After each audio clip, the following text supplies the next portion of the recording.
This is the MFGMONKEY Podcast. We sit down with leaders and innovators in the industry to talk about manufacturing, business, and the stories behind their successes. I'm your host, Dustin McMillan, owner and founder of McMillan Co.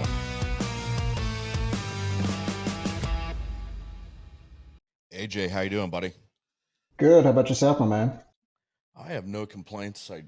I think I only got 3 hours of sleep last night, and I can see it on my face looking into the camera. So I literally didn't fall asleep until 4 a.m. I just couldn't shut my mind off. So I'm operating a little thin today. So Hey, some days it's hard to turn the brain off. I've been there myself. absolutely. But for our listeners, AJ's been on. He's turned into one of my good buddies, and he's the CEO of Simple Plan IT and cybersecurity expert.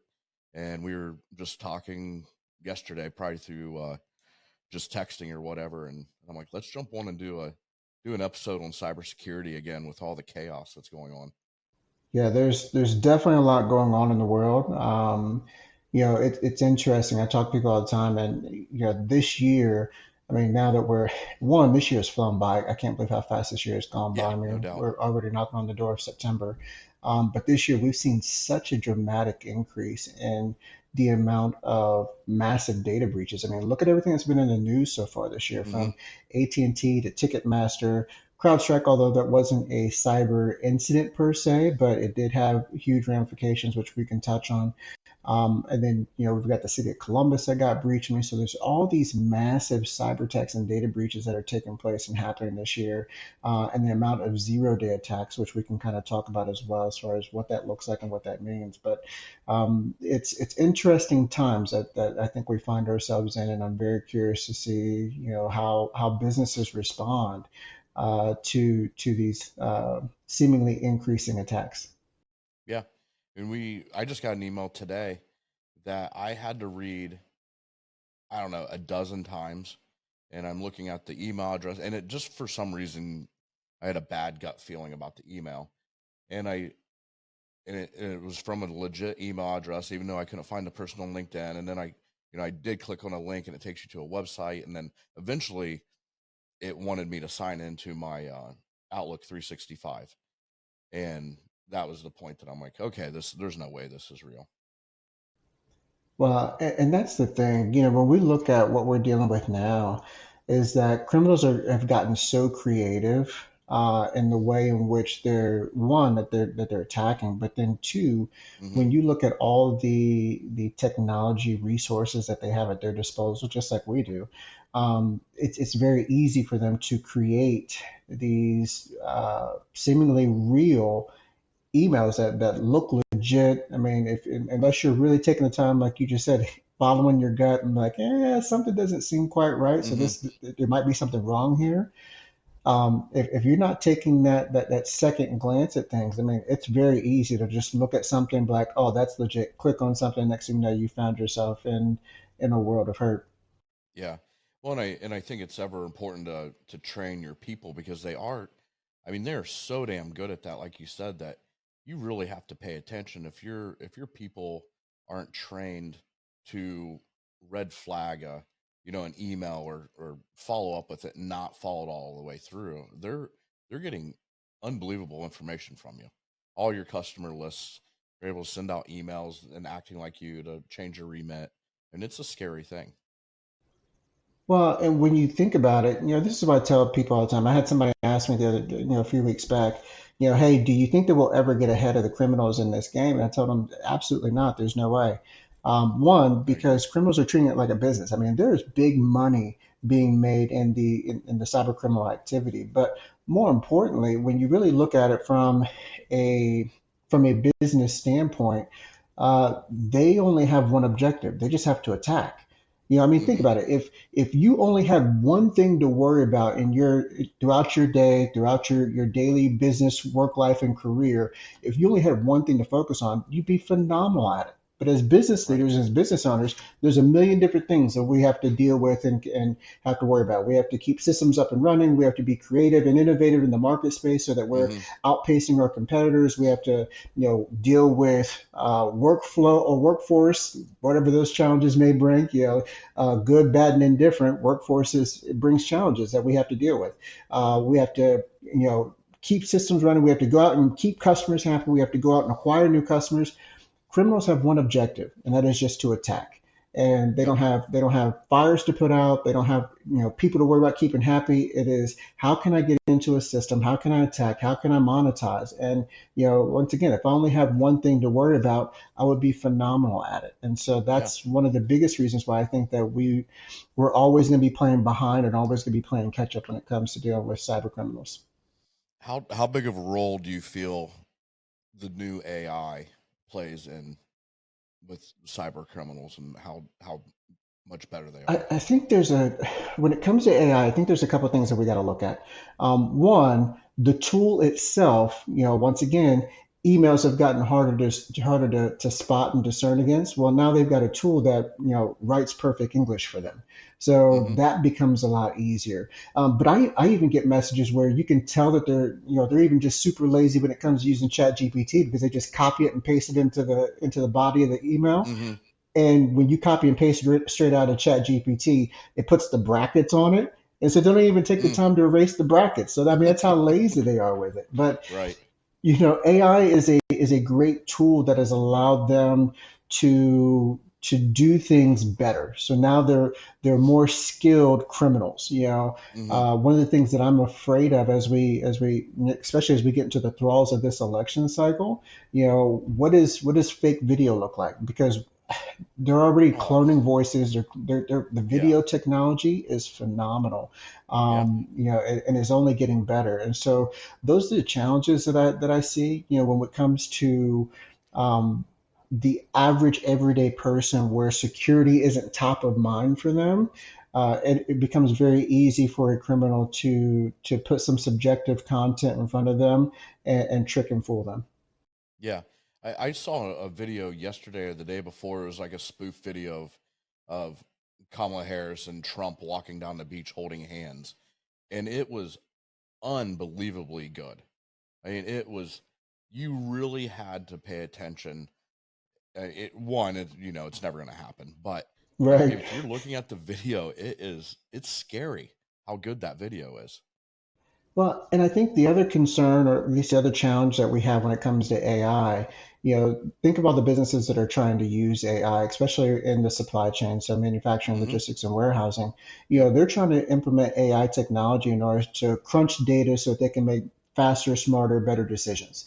Hmm. But the challenge that we have, or at least the thing that we need to make sure that we're cognizant of as we're moving forward in this direction, is to make sure that um, data integrity and data security becomes a premium, because with any AI solution, it's only as good as the data that you feed into it. So if I corrupt my data, or if somebody corrupts my data, then the outputs that are going to come out are all going to be crap. And so if we don't have the right measures in place to actually protect the sanctity of your data to make sure that that is clean, then you're not going to be able to trust the AI models that you're putting in place. And so that's one of the other Yeah. caveats that when we talk to business leaders about the use of AI and implementing AI solutions within their organizations beyond the chat GPTs or the creative stuff, those are things that they got to consider and make sure that they're taken care of, is making sure that they know how to protect the sanctity of the data that they're feeding into their AI model.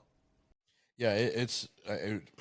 To go down this path, it's such an interesting conversation and topic to me. One of my good buddies just came up and stayed last night, and he and his cousin went to Cedar Point today. But his name's Brooke Canaversi, and he's CXO at a company called Problem Solutions, and they write AI programs for the warehousing and trucking industry, where some of these trucking companies are fielding thousands of calls a day, and they have the top 10 questions that they have, and now instead of a human answering the question, they have an AI robot that's answering the question about where the truck's at and what it's doing, and what you can get any answer. And when I was talking to him, I really didn't think about the cybersecurity issue of that you could also build something else that's probing into that, and then they're stealing freight. We had probably 2 years ago, we had somebody ship us an entire truckload of tape, hundreds of thousands of dollars of tape, and Ashley just felt weird about it and started digging into it, and this entire truckload was intercepted, paid us to receive it, and then he was shipping it somewhere else, and the guy just stole a whole truckload of freight. And this was 2 years ago, and he did it so well that we nearly didn't catch it, and luckily Ashley caught it and was able to get in contact with the company that shipped all this tape, and they sent a truck in and picked it up, and they got all their product back. But it was like, holy cow, I never even thought about somebody stealing a whole truckload of freight, and they just did it on the internet. Nobody knows who the hell the guy is. Well, and I think that's the challenge that as business leaders in this whole supply chain industry that we have to be cognizant of. I mean, because we're leaning on more technology now because of the workforce shortage. We just don't have people. Sure. People aren't going into this thing, into this industry. And I talk to people all across the country, businesses of all sizes, and they all say the same thing. AJ, if we can just get people that show up, like 80 to 90% of the value, they say, is people just showing up. And once they get there, I can hopefully get them to do some work. And I'm like, geez, if that's the barrier to entry now, then where we come from a workforce standpoint. But nonetheless, we're leaning on more technology. So look at all the advancements that have been made in robotics. I mean, I'm talking to a group right now that is putting in automated forklifts, and what does that look like for their environment and all the different changes that they're making. So all the technology we're putting in, from robotics to automation to IoT devices and warehouse management systems and being able to track all these different things. All this new technology, I tell people all the time, over and over and over again, if it touches the network, it's a point of vulnerability. And so you have to be able to account for how are we going to secure that. Because even all the way back, I think it was like 2017, there was a casino that got hacked through their smart fish tank. They had a fish tank on their network to regulate the pH balance and the temperature of those expensive saltwater tanks. I had no idea how expensive they were, but there was a vulnerability in that piece of hardware that a criminal was able to break into, leverage, jump over to the network, and then steal their high roller information. And so once again, who would think about putting security around a fish tank? I know that on the surface I wouldn't, but now that this is the world that I live in, if it touches the network, then it could create a backdoor into your system, which then that's all a criminal needs, is a small crack to get in, and then they can wreak havoc. Well, and how many tiny little systems do you have in your office that you never think about it? Even a Ring doorbell or an automatic gate opener or a refrigerator that's Wi-Fi. I mean, any of that I would think would be a potential breach. Yeah, I mean, and so it's not even just all of those things. I mean, there's your network equipment, so your firewall, there's updates for it, and if you don't put those updates in place, those create vulnerabilities. Your access points, your computers, your servers, and then, like I said, any of these other pieces of technology, and even these cloud applications have created backdoors into networks and systems. And so, when people ask me, what's the approach to cybersecurity, or how do we approach it? I tell them, look, this idea of building an impenetrable fortress is no longer exists. It's not plausible because there's too many different ways that a criminal can get into your network, let alone tricking somebody into doing something or having somebody nefarious on the inside, because we're seeing an uptick in insider threats as well, where you've got somebody on the payroll that is disgruntled employee secretly stealing intellectual property, or because of this society that we're in where we like to share everything online, they put their hardships online, and I'm struggling with this, I need help with these medical bills and all these challenges, and then criminals are actually watching those things and recruiting these people, saying, hey, I'll give you $5,000 to help go ease your pains and everything else like that. All I need you to do is, in the office, go in and click on this or plug in this USB drive. And we're starting to see those things. So how do we start to defend ourselves against those attacks as well? I mean, so there's so many challenges when it comes to cybersecurity and the way in which criminals are evolving their tactics, but not only just the evolution of their tactics, they're becoming way more financially impactful to these businesses. I was reading a report the other day where they were saying that truckload or load theft was up 430% through the end of last year up until now. And these are an increase in targeted cyber high tech attacks. But they said during that same time period that the cost or the value of these loads has increased almost $180,000 per load. I'm like, how does a business sustain that? Like, there's so much risk and vulnerability that, as 3PLs and logistics and warehousing companies, that you're assuming here. It's like, you lose one load, and what does that cost you? Especially if it was your fault because a criminal was able to access a system or hack your network or something along those lines. And so those are the challenges and threats that I think that as business leaders, we definitely need to be cognizant of and start looking at cybersecurity as something that your IT department does, and really start looking at it as how do we manage our digital risk? Because this risk it goes way beyond just the IT department. Sure. Are there some basic blocking and tackling things that companies can do just every day?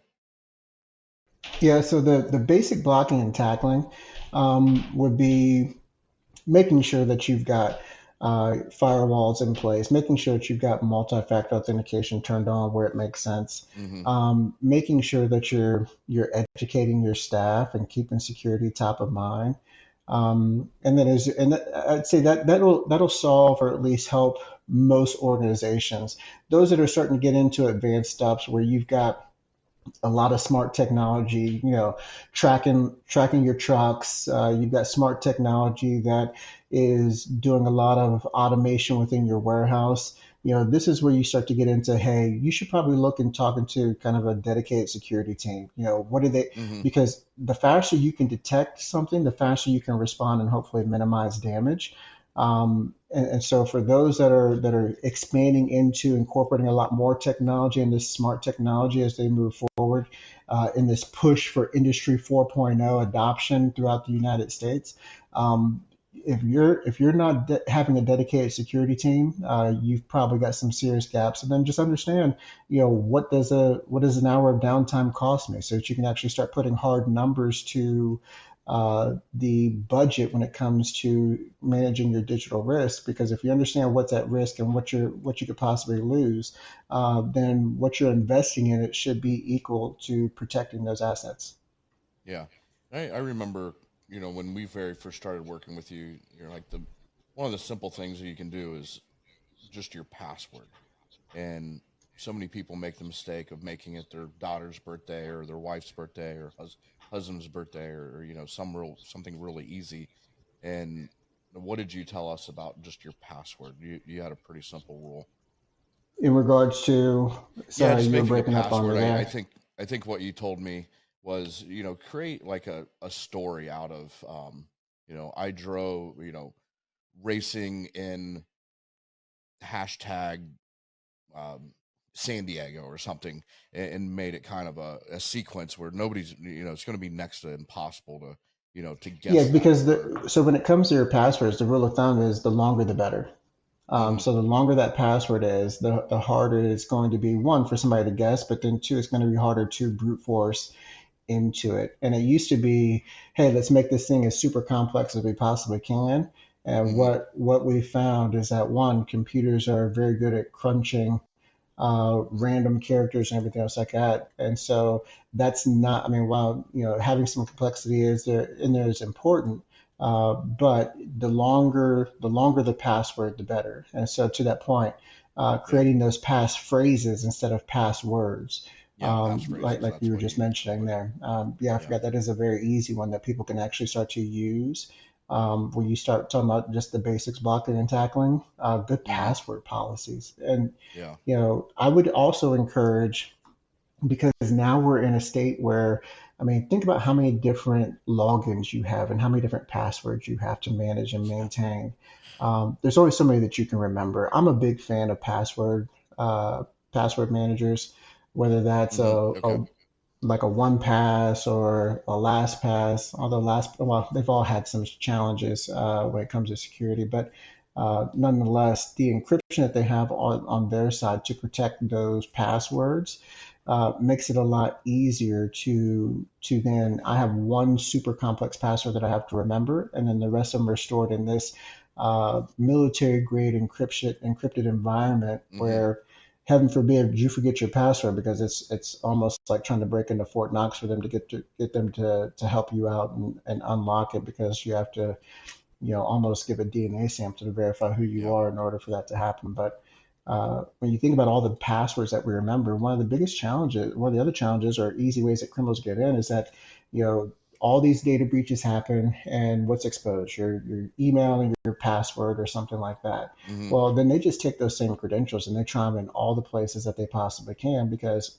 us being creatures of habits and so many passwords we have to remember, we Mm-hmm. reuse the same password in different places, and Yeah. another gap that we have to make sure that we're accounting for when it comes to just having good personal password hygiene. How close do you think we are from getting away from passwords completely? I mean, your phone scans your face to log into it now, and it seems like so many apps. If you log in, it's scanning your face. I would think that would have to be the most secure thing is retina scan, or I mean, scanning a finger. You could get around that pretty easily. It's hard to steal someone's eyes, I would think. Yeah, biometrics aren't new. They're becoming Sure. more and more prevalent in the market space. But I think the challenge when it comes to biometrics is just the fact of how many people are actually putting the systems in place to adopt it. So it's really Mm-hmm. market adoption. What does it look like, and what does it take?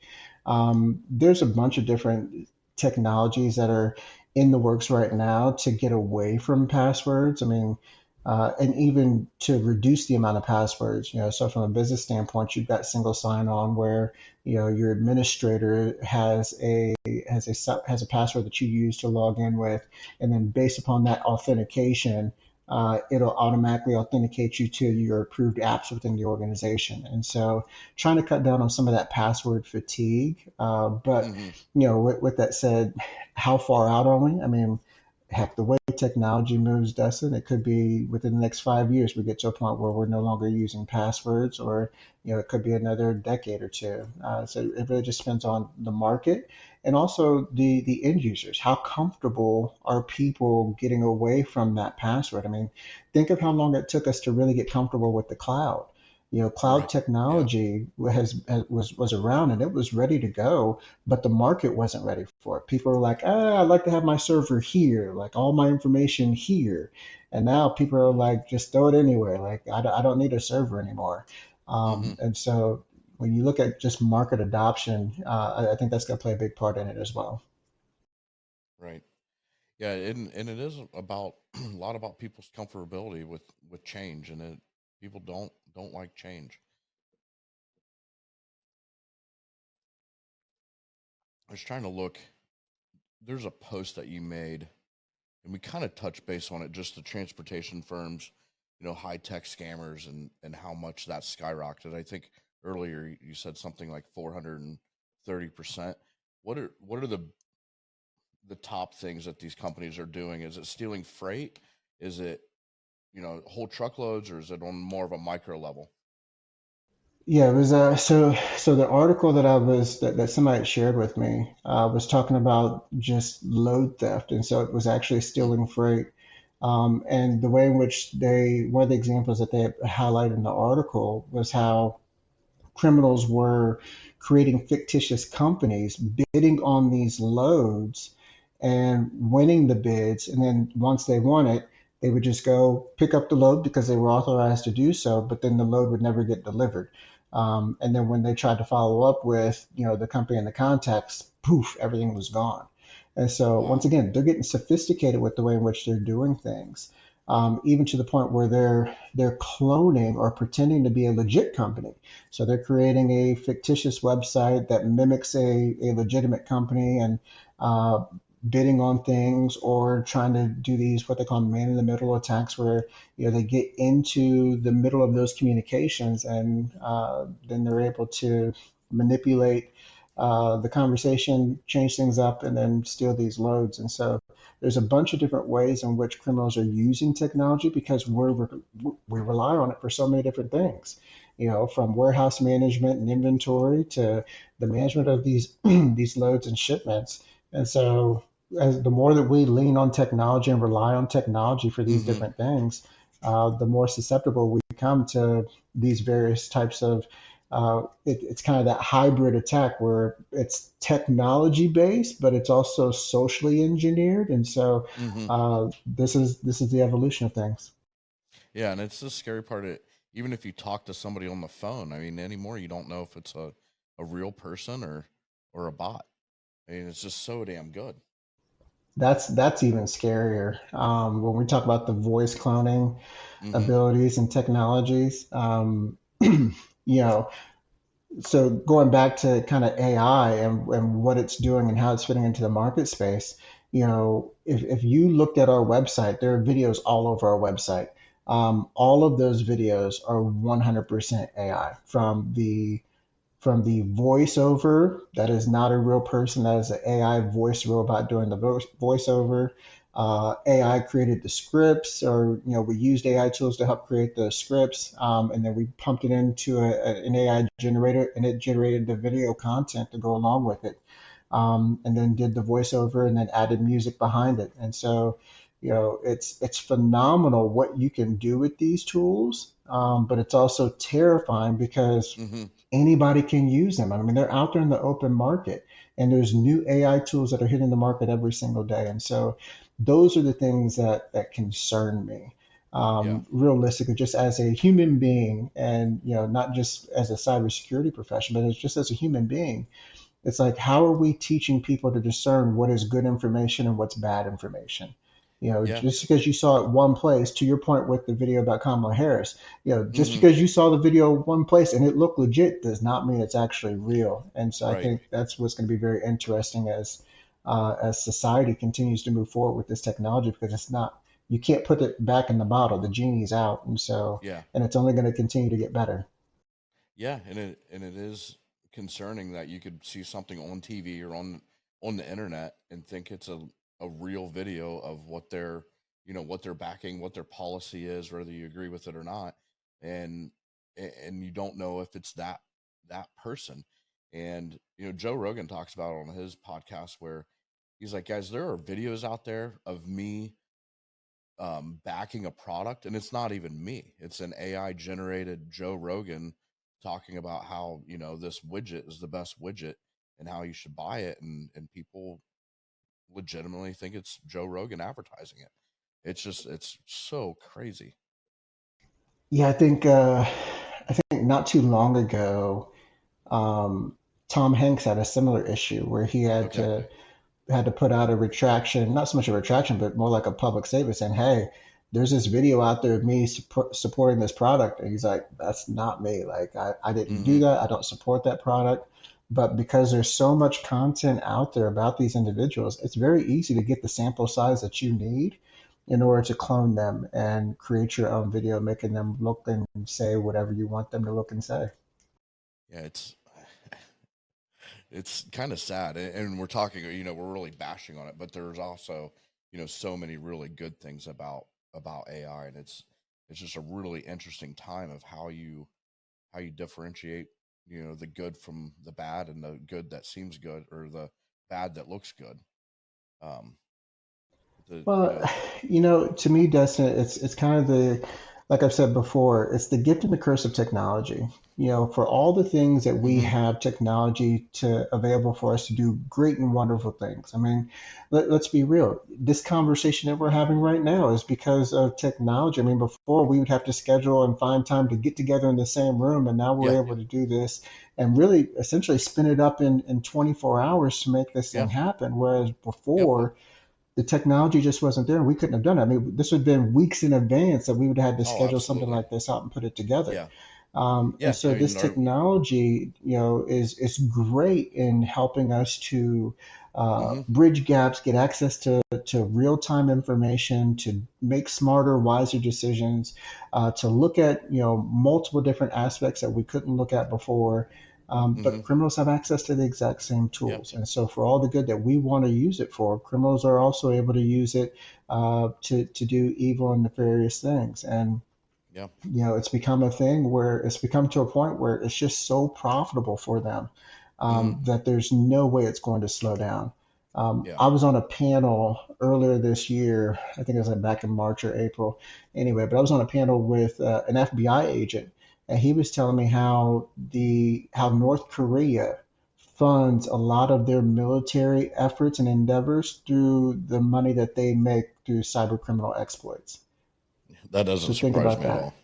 I didn't even Their think their about that, their but that does nuclear not surprise me. program. There was an article that came out a couple weeks ago that I was reading. I should probably put something out on it, but it was Mm-hmm. talking about there was a woman in Arizona who ultimately ended up getting arrested because she was running a laptop farm out of her apartment. And what she had done was that she had a bunch of laptops in her apartment, all plugged in, turned on, and people from North Korea were actually logging into those machines. She had it set up so that they could log into them, Mm-hmm. and they were actually running remote work jobs through those laptops. So it looked like they were in the US over in Mm-hmm. Arizona, and they were working these jobs. She had like 30 machines or something like that where they were logging in. But long story short, reading the article, they said that they were able to make $250,000 just going back into their nuclear program to help fund their nuclear program over in North Korea.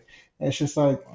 that is where we're at. A decade ago, you'd have never heard that story, but now here it is. And I don't know how much she was getting paid to do that, but once again, think of the mindset of the person who actually set that up. Like, how do Mm-hmm. you get to a point where you compromise your values and you're like, oh, you're going to give me X amount of dollars, and all I got to do is have these laptops plugged into power in my apartment and just keep them Yep. on, and you do everything else? Yep. Cool, sign me up. Like, how do you get to Yeah. that point? Like, I just don't understand that. Yeah. Well, and I mean, criminals and even, people on drugs or, whatever, they get to a point, somebody that's addicted to heroin, that's not you know, sober is not a good person, but, when they're addicted and they don't have any money, they're stealing, grandma's, diamond to go sell it and pawn it and It's buy more true. drugs. So it's, I think it's a lot with just desperation and people, quote unquote, find an easy way to make money.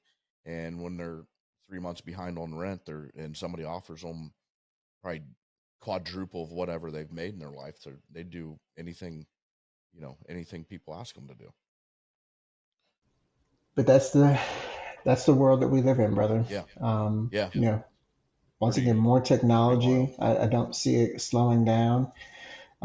Every day I'm hearing about new ways that people are trying to use technology. I mean, think of all the wearables that are starting to come Mm-hmm. out, where they're starting to try to weave technology into the clothing itself to actually Mm-hmm. monitor, vital statistics and everything else like that. I mean, Mm-hmm. cool. I mean, sounds really, really cool, especially those that, hey, how do you constantly monitor your heart rate and your blood Mm-hmm. pressure? Well, if you've Sure. got something in clothing that can actually do those things, I mean, I think there's a lot of huge benefits to it. But then, Mm-hmm. on the flip side of that, it's like, all right, if it touches the network and touches the internet, it could be a born of vulnerability. What could Yep. somebody do with it? Think about Yeah. all of these EV vehicles, these Yep. charging stations. They're passing data back and forth. So what Oh happens if yeah. a charging station gets compromised? Yep. Does that allow them to load a tracking software onto the car that it's connected to? Does it Yeah. allow them to turn And the off the phone that's connected to the communications because car the and car's sending yeah. communications back to the charger saying, "Hey, my Sure. battery level is X." Well, if I turn that off and the charger no longer knows what your battery level is, or it thinks it's a lot lower than what it actually is, and it Mm-hmm. overcharges the battery, can I make the car explode because of the Sure. overcharging the battery? I mean, there's all kinds of different risks that Yeah. we now have to start look at and being cognizant of because of the way in which we're adopting technology and incorporating it into Yeah. all aspects of our lives. Yeah. This big push that Elon Musk is making with humanoids, um, cool on one hand, very futuristic sci-fi, Yeah. but also terrifying on the other end. Mm-hmm. And Because if they they're get pretty cheap. compromised and somebody takes remote control over them, who's now liable for all of Yeah. that? Those are questions that I think, will ultimately end up having in the future, unfortunately. Yeah. Well, and you think back to Terminator, Terminator 1, Terminator 2 days, and everyone's like, this is never going to happen. This is ridiculous. And we're there. I mean, we were just talking, Brooks and I were talking about this last night, where Tesla, Elon, and I don't forget which company it is, but you can buy a humanoid for $16,000. That would, for us, it would pick up a bag that that we've blended, and it would put it in a box all night long, 24 hours a day. You plug it in and it'll work, just like a machine. But yeah, to your point, it take the right person to take over all those bots, and then they, we're in Terminator 2 days. Well, and from a business perspective, that right there is the reason why businesses are looking at robotics and automation. Sure. Because to your point, what you just said, it can run 24/7. It doesn't have to take a break. It's going to consistently do exactly what I programmed it to do. And it's reliable. I don't have to worry about, giving it breaks. I don't have to worry about PTO. I don't have to worry about all those different costs associated Sure. with a traditional human workforce, unfortunately. And so this is where I think it's very interesting, the whole argument over, what is a livable wage, and how do we help people make more money? Because, let's be real, especially in the fast food industry and the quick service restaurant space. I think this is where we're going to start to see a lot more of the disruption. We've already started to see it with, self-checkout kiosk and things of that nature, because there's only so much that I can charge for a burger and fries. Yep. Like, if I'm going to McDonald's, I mean, even think about just in our lifetime, Dustin, how much a number one at McDonald's has gone up in price. I mean, I think Sure. now to get a number one medium-sized fry is going to cost you about $10, and before it was less than $5. Yeah, they're paying people a $2,000 bonus to take an order at McDonald's, and it's wild. And then that pushes into, I mean, you could go work at McDonald's, make more money than, say whatever fabrication shop or whatever that's kind of behind the eight ball, and they only want to pay $13 an hour. Like, why would I go work in this facility that might be dirty or it might not? But I can go to McDonald's and make $21 an hour, and I get a $2,000 bonus. And then these people just jump from job to job taking the bonuses. At some point, monetarily, it's going to make sense to replace order takers with technology. I went through Lee's Chicken the other day, and it's a bot asking me what I want to order, and it gets the order perfect. And then there's somebody that hands me my order, and they ask the same, do you want a apple pie with that? And it has the same, same questions that, some people at the drive-through they're like, you know what? I'm tired of asking that question. I've asked that question 50 times a day. I'm just not asking it anymore. That robot doesn't care. He's going to ask that question a million times, and it's not going to get tired of it or repetitive. And it's pretty wild. I didn't even really think about the whole Lee's Chicken thing until right now. I mean, gas stations. Yeah, the robot doesn't have bad days. The robot doesn't have an attitude. All of those things. No smoke breaks. Yep. It's going to deliver it the exact same way every single time, regardless of what you look like or who you are. Yep. It's just going to deliver. The positive part of that, and I was talking to another one of my buddies that they just bought a tube laser, and he's like, the challenge is now this tube laser lights out, but we still have to have somebody program it and run it and get it set up and make sure that it's got enough material to run through the evening or whatever. And he's like, that's the bigger challenge, is just finding that higher paid somebody that can operate it. And I do think Ohio is doing a really good job with its education, and through joint vocational schools. One of my buddies, we did a podcast a few years ago, runs an engineering and technology course in Springfield, and they can come out of school and they know how to program, and they're a $30 an hour employee coming right out of high school. That individual has no interest in going to college because they're making more than most college graduates are now. And with no debt. Yeah, with no debt. And we're going to see more and more and more of that, I hope, as we grow, where the formal college has kind of lost its luster and its value. and we need hired skilled people that you can come out of high school and run these machines. And that's where the big people need to make that mental lapse where, you know, there's going to be less and less grunt work, which is scary too, because it takes all kinds of people, and, you know, we still need jobs for, you know, Well, folks you that are talk here about to what do grunt Ohio's work. doing, and I'm really kind of impressed with kind of the direction that they're going. I mean, they're doubling down on Mm-hmm. bringing manufacturing and those skilled trades back Yep. to Ohio, Absolutely. and saying, hey, look, you know, the college degree, yes, we need those. Don't get me Mm-hmm. wrong, but we also need the electricians, we need the plumbers, Yep. we need the carpenters, we need Yeah. these skilled trades, we need the welders out there, and even in the welding space, you know, you've got robots that Mm-hmm. that are doing welding. Well, we still need somebody, one, that can inspect that weld and make Yep. sure that the robot continuously does a good job. Because if it starts to Yeah. falter, then now we're talking about the integrity of whatever it's fabricating being at risk. And Mm-hmm. so we need somebody that can actually do quality inspection. But more Yeah. importantly, if that machine breaks down, we need somebody that can actually have the aptitude to come in and fix that as Yeah. well. And so Yeah. that's where I see this shift being made. And there was a I think it was Lieutenant Governor Husted was at an event. I think it might have been last week actually, making an announcement. But he was saying, "Hey, if you want to talk about made in America, you got to start talking about made in Ohio first." And that's where Yep. Ohio's really trying to position themselves. Is, hey, we want to be the heartland of where things are made in America. Whatever you need Mm-hmm. made and fabricated, come talk to us here in Ohio, because we're putting all of our eggs in that basket and pushing 100% forward, saying, "Hey, we're going to be the state that makes everything here in the Midwest for the country."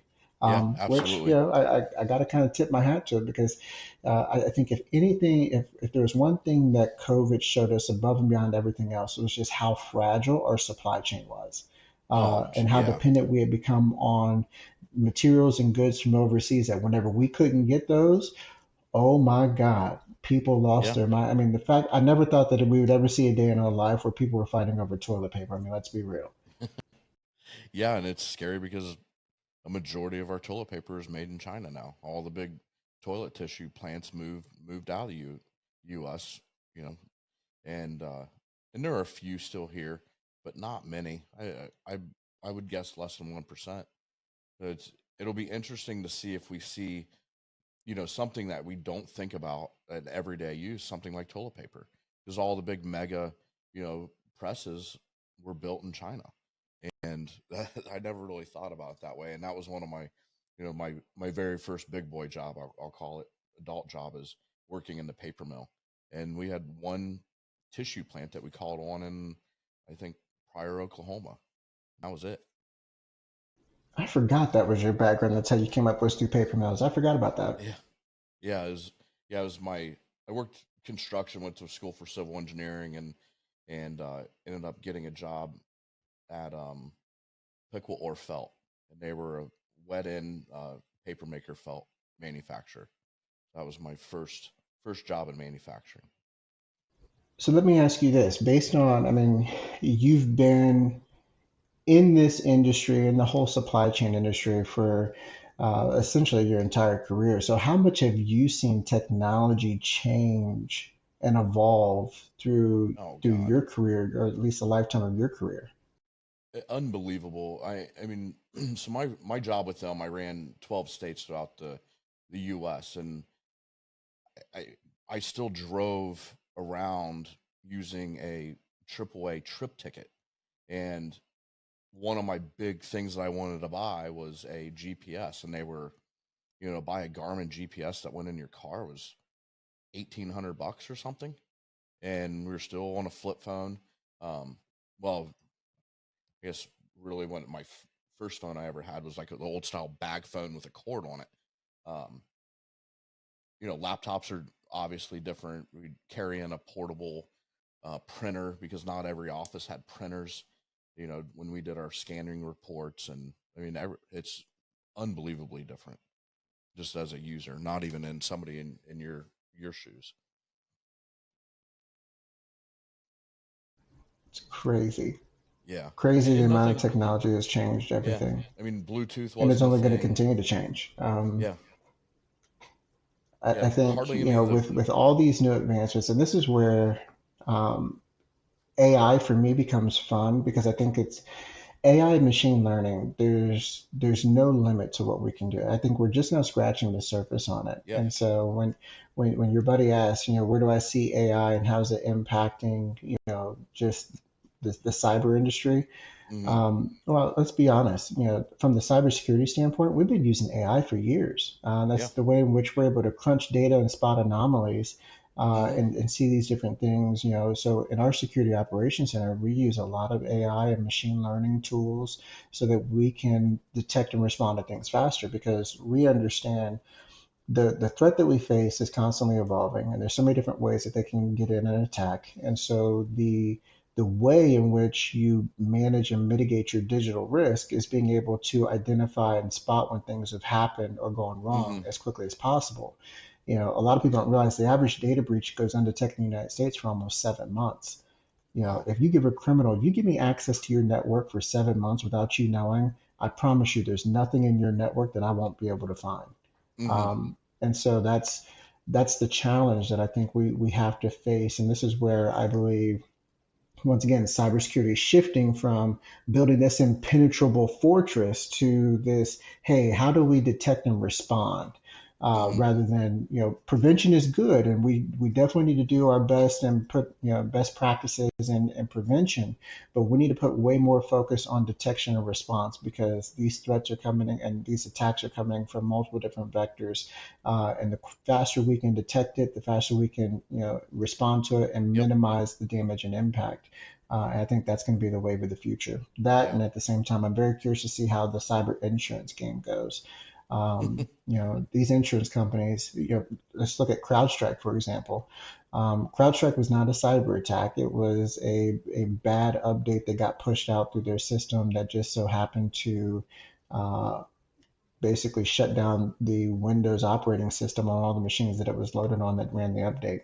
Wow. So that was a faulty update pushed out through CrowdStrike system. So their internal processes for quality assurance, those internal processes failed, and it had a catastrophic impact. The estimated uh, Fortune 500 companies were estimated to have lost $5.4 billion because of that outage. Delta had, felt the biggest pain from it, or at least has made the most noise about it, and they're actually trying to sue because they say that they lost $500 million because of that outage. Um, the question now becomes who's left holding that bag? If they lost $500 million, who fills that shortfall? So Right. they're trying to get some of that money back from CrowdStrike, saying, "Hey, you caused this. This is your fault. You should be held financially responsible for it." Hmm. CrowdStrike has their terms and conditions in place. I believe that their contract is going to hold, and I don't see a court overturning the terms and conditions of their contract that state whatever their liability is. But I promise you that liability is not $500 million. And so, does the insurance company now step in and fill that void? And if so, insurance companies are going to start losing. I mean, they've already been losing a lot of money, and that's where Hmm. so insurance companies, I believe the insurance industry, when it comes to cyber, either A, they're going to put their hands all over it the same way they did with automotive. I mean, because think about it, growing up back in the day, I grew up in a day where seatbelts were optional. Right. Now The they've car may not they've even had a changed and pushed seatbelt. Yeah. legislation to where it's mandatory. Yeah. Interesting. It's funny. I was And talking to my wife the other day. She's like, "Yeah, whenever I was a kid, I remember uh, sleeping in the back hatch of the yeah. station wagon." I was like, "Yeah." I was like, "That's the way we grew up." I was like, Yep. "And Up now in the you window. can't pull down the driveway without having a seatbelt on because your car dings at you and everything else." And so, Yeah. but I think all that was pushed and steered by the insurance industry, and I think they're gonna have to do the same thing in the cyberspace, or they're gonna Sure. get out of it because they're losing too much money. I know that you're on a tight time frame here, so we have a few more minutes, and offline we were talking about doing a follow up with this with you and Brooks, and I think it would be a lot of fun conversation about his experience with AI very specifically and things that he's building and seeing on his end, and then um, your viewpoint about how to protect everything and just you guys collaborating about that. I think it'd be a a fun conversation for everyone. No, I think it'd be good. Because like I said, it's a very interesting space that's going to Hmm. continue to grow and evolve. Yep. And I love talking with those that are in the development space on Yeah.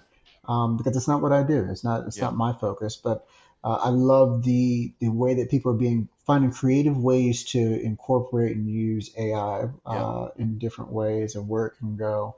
That stuff fascinates me. So I'm Yeah. definitely looking forward to that conversation. Yeah. And we were having troubles with, we post our podcast on our website, and we use it as a blog, and we translate everything, and Riverside that we're recording on does a great job. Their AI bots translate everything into, a written format, and then we do go in and touch it up, and make things that I say, bold or whatever, and your things that you say a different font, or so when you're reading it, on the website, you know, it makes sense. And we were having trouble just getting everything posted. And he's like, "Oh, we could write an AI whatever, and it'll just post right to your website for you, and you really don't have to do anything." And it's so far over my head. I I had no idea. I'm like, "What are you talking about?" And it was just this morning. I was like 3 hours of sleep, foggy eyed, foggy brain, and he's like talking about creating an AI to automatically do something that we've talked to many people about doing, and they want like $500 an episode, and it just doesn't doesn't make sense to me, especially if they're smart enough to create an AI bot to do it for them. I'm really getting hosed, so that'll be a fun conversation. Yeah, I mean, there's so much that you can do in the AI space right now with this stuff. When you talk about automation Hmm. and being able to streamline processes and to do things more cost effectively. Yeah. So, as small business owners and leaders, that's where I'm seeing the biggest advantage where it Yep. comes to AI. Yeah. But it's also on for bigger companies that are starting to invest heavily in AI. I'm curious to see, all the different advancements, all the different use cases. I mean, I see there was a lot of AI. I don't know how much of the Olympics you watched or paid attention to, but there was a lot of AI commercials where Google Hmm. was really pushing their AI tool, even to the extent of I remember that one commercial vividly where it's a dad talking about his daughter and how she's a big fan of Sydney McLaughlin and writing her a letter. And I looked over at my wife. I was like, so if I wrote a letter, or if I wrote a love letter to you using AI, I was like, is it still impactful? She's like, well, no, but I guess if I didn't know that you used AI to do it, I was like, that's the world that we're living in right now. Yeah. Where I was like, that is exactly what Google was just promoting, was saying, hey, if you've got an idea and you want to write a fan letter or you want to do this, that, and the other, our tool will help you write it and it'll help you Yeah. find the words that you can't find yourself. And so to Yeah. me, I guess the question becomes, does that make it less authentic? If Right. it's not my words, or I had the idea, but the system gave me the words to voice it, does it make it less impactful? I mean, you as the receiver, you wouldn't know. So that's an interesting question to ponder. Absolutely. And Brooks and I were also talking this morning about, college and even high school students. I mean, just you go to chat GDP and say, "Okay, I need to write a 17-page paper on, you know, underwater basket weaving and how I'm going to improve that industry and make it green." And it'll write that paper for you. And then my question is, well, how are professors or teachers even going to know? There's got to be programs out there, but AI is getting so good that it's not plagiarizing itself. And how do you detect that? Um, Well, so you've got the it's just detection piece. I've got little kids, so this is a question and debate that we have frequently. hmm. Is the use of technology and these tools that are out there? Should I be teaching them how to use these? Because I am. Because my Hmm. whole thing is, it's not going to go anywhere. Like Right. it's only going to get better. People are only going to start using it more. And to that point, um, I don't know what the end results are going to look like. Yeah. It's interesting. I got a friend who does a lot of public speaking, has given numerous TED Talks. So he's a he's won awards for his speech rights or speech writing capabilities and some of the speeches that he's wrote. And he's like, AJ, he's like, I use ChatGPT to write, or at least, if nothing else, to start writing my speeches. He's like, Mm-hmm. now I don't lean on it 100% copy and paste it. He's like, but what I do is, like, he's like, I'll start there with the idea. It helps me to flush it out to where I can actually write my speeches in a Mm-hmm. fraction of the time. Yep. He, and so his question was, you know, am I getting dumber because I'm leaning on this crutch? He's like, I don't know. He's like, I feel like I might be losing some of my mental plasticity, but he's like, I don't Mm. know. He said, but do I stop using it? He said, because it's making me way more efficient. I was like, the fact that you're even posing yourself this question tells me that you're 10 steps ahead of the game, but only Yeah. time will tell. And so, you know, no different than the internet and how it's changed, it's commoditized information. You know, Mm-hmm. no longer do I think it's important for people to memorize who, you know, the 23rd president was in the United States whenever I can say, hey Siri, who was the 23rd president? And boop, it tells Right. me. Or, Yeah. hey, Google, who was the 23rd president? And boop, it tells me. So I don't have to think about these things anymore. So once again, as we grew up in the education system that we came up, it was all built on Mm-hmm. hard memorization. So we had to read this stuff over and over and over again, memorize it. And now we've got this space in our brain of what is now quote unquote useless information Right. because now it's readily available and anybody can ask Google all these different things. I mean, great if you're doing trivia, but Mm-hmm. who? Well, I mean, I guess there's bar trivia. So I guess if you're in that circuit, then it makes sense. But you know, I have a lot of what I call useless information stuck in my Mm-hmm. brain now that you know. My kids are like, why do you know that? I'm like, because I had to learn it. And Sure. they're like, well, why didn't you didn't have Google? I'm like, no, Google did not exist whenever I was your age, kids. Let me show you this fax machine over here. Yeah, uh, it is interesting, and I do think in a way it makes us smarter. I know for me, something as simple as Grammarly when it came out, I use it for everything. The text that I send, emails that I write, uh, blog posts that I make, post on social media that I make. It's a crutch of mine, but it also has made me a better writer, and being a better writer, a better speaker, and I do think something as simple as that helps. And then now, you know, even HubSpot, we use HubSpot. It's our CRM. You write an email in there, and it says, "Hey, would you like some help?" Uh, with AI to write your email. Even LinkedIn, you make a post on LinkedIn, it's coming up and saying, "Hey, here's a suggestion from AI to improve your post on LinkedIn." And to your point, we're not getting away from it, and it I feel it does make us better. It's a tool. It's just like taking creatine or something to help your body. AG1. It's you know, it- are we really efficient without all that stuff? Yeah, we're. I mean, human bodies are pretty freaking resilient. But if you can help yourself by taking the right vitamins, then why not? And I think it's the same thing. I think it's just a mental but vitamin. I like that analogy actually, by the way, because it's very pertinent here because once again, when you talk about taking supplements and working out, you can take all the supplements in the world, but if you don't put the work in behind it, if you don't work Hmm. out, then Yep. they're not going to do anything for you. Like it's Yeah. not like I can take this magic pill and become and build muscle Yep. overnight. Like I'm just going to pop this muscle pill and I'm going to wake up Yep. and I'm going to be strong in the morning. Yeah. It doesn't work that way. Like you have Yeah. to get I into mean, the it's gym, you have to eat right, you have to sleep right. So there's absolutely. other things that go into it. Yeah. It is just a tool to help you to enhance your results and help you be more efficient. So Yeah. I like that approach. I like that analogy. It Yeah. makes a lot of sense for me. Yeah. I don't know. Just writing emails, it's such a help. Or make sure that you don't look silly and fat finger something or use a word that doesn't make sense. And that's something as a kid I really struggled with, and that was the one thing that I didn't go to college or finish college until I was um 38.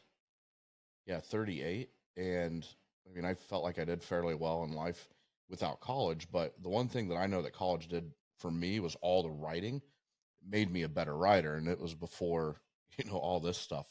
And I think if kids are using it properly and they're having the paper written for them. And Brooks and I talked about this, and this is actually Brooks' point that I agree with. But if they're using AI to help them write a paper, but they're internalizing it, and they can engage and have a conversation about what they learn, then the objective or the goal has been accomplished, because now the student has internalized that information, even though they had help writing it. I don't think it's really any different than, listening to Audible.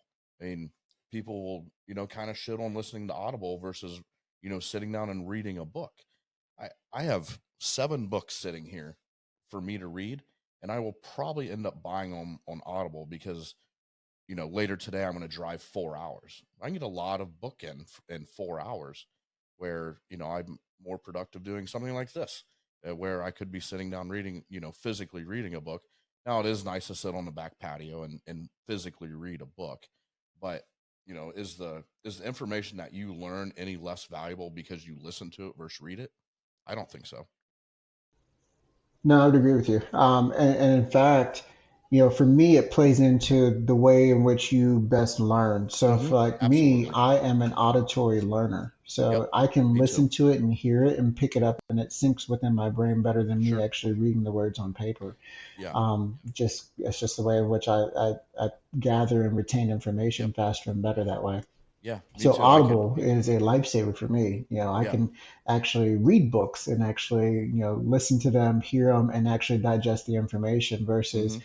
if you gave me a book to read in front of me and I'm having to turn pages, I have to reread things over and over and over again before they actually start to sink in Yeah. because they're just words on a paper for me. Yeah. So for I'm like the those same people way. out there that can actually read a book and actually visualize and they read books for entertainment, like I could never do that. Yeah. My That dad. is never something that has ever worked for me. Like my wife is a big reader. She's like, "Oh, Yeah. let's read this book together." I'm like, "Absolutely not." Like that seems like nothing more than torture and Right. punishment for me.